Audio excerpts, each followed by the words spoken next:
নমস্কার বন্ধুরা, আজ নিয়ে এসেছি পাঁচমেশালি সবজি দিয়ে একটা ঝোল।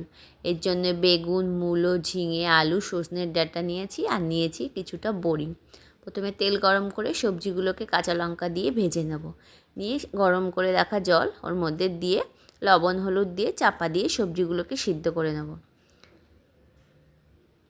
এবার কড়াইতে তেল দিয়ে প্রথমে বড়িগুলোকে লাল লাল করে ভেজে তুলে নেব। তারপর সেই তেলে পাঁচফোড়ন, শুকনো লঙ্কা ফোড়ন দেব। তারপর সিদ্ধ করে রাখা সবজিগুলো আগে দেব। দিয়ে কিছুক্ষণ ভালো করে কষে জিরের গুঁড়ো আর ধনের গুঁড়ো দিয়ে দেবো। দিয়ে আর একটু কষে তারপর সিদ্ধ করা জলটা ওর মধ্যে দিয়ে দেবো। দিয়ে ফুটে গেলে আমি তারপর বড়ি ভাজাগুলো দিয়ে দেবো। ব্যাস, এবার একটু উল্টো পাল্টা করে কষে নিলেই হয়ে যাবে। আর নামানোর আগে একটু গোলমরিচ দিয়ে দিলাম।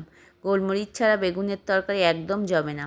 তো কেমন লাগলো তোমাদের এই নিরামিষ রেসিপিটি জানাতে ভুলো না। ধন্যবাদ।